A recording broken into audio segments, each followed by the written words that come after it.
Hi, thank you for taking the time to watch this video. The aim of this short video is to demonstrate how you can create live and interactive e-learning that will engage users, as well as make users more productive and increase your employee performance.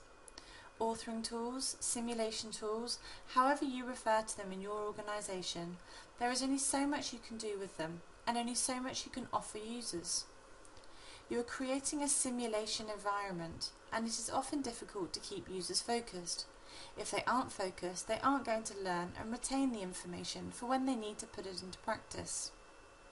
Users want e-learning to be memorable, interactive, task-based, interesting, engaging, and so much more. Ask them to click the next button 20 times is definitely not what they want. Using a new concept called live content not only makes learning more interesting, it makes users more productive.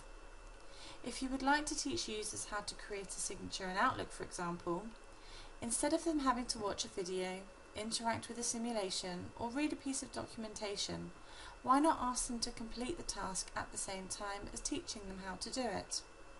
The way to accomplish this is to train and support your users in the live application using live content. I'm going to launch a piece of live content which will demonstrate this concept, and you can see how an end user interacts with the live content at their desktop in their real-time environment. Live content, like any other content, can be accessed from an LMS, a link on a web page, or even launched through a link sent in an email. Here is my live content launch link in an LMS. I click the launch button and I see a web page which displays the lesson name, a description of the content, and the objectives. For this example, I'm going to learn how to create a signature. This isn't something I do every day, so a very useful feature to learn in the live environment, as I'm more likely to retain the information. I begin by clicking the Launch Content button. The content will take a couple of seconds to load. The great thing about live content is that nothing needs to be installed on the user's PC. The window closes and a customizable pane appears on my desktop. To begin, I open Outlook and click the Next button. I learn a little bit about signatures before being asked to perform my first task, which is open a message. As you can see on my screen, I have a balloon tip to guide me in the right direction.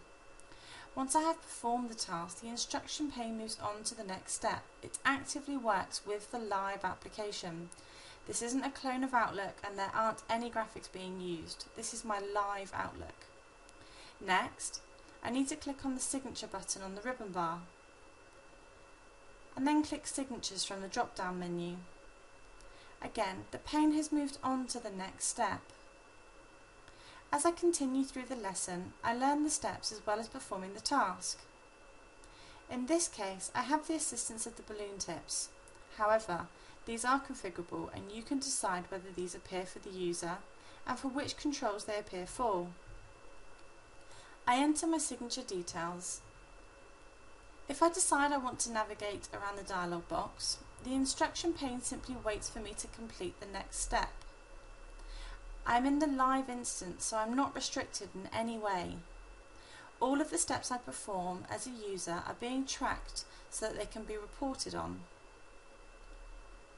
Okay, I'm happy with my signature, so I'll click on the Next button, click Save, and click OK. Finally, I add my new signature to my email message by clicking on the signature button and selecting my item from the drop-down menu. The last pane has been set to auto-close for the user. Again, this is a configurable option. So, to summarise, I have learnt how to create a signature and I've completed the task at the same time.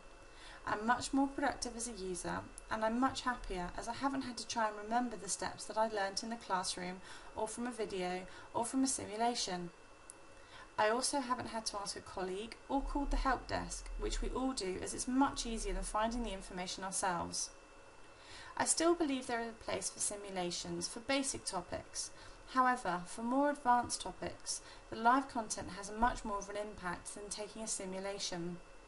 Those types of tasks are typically based on need, and users tend to retain the information and steps if they get assistance at their time of need.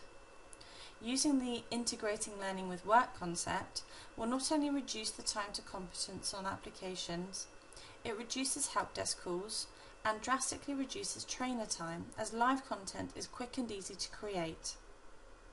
Thank you for taking the time to watch this video. Please feel free to contact me if you have any questions.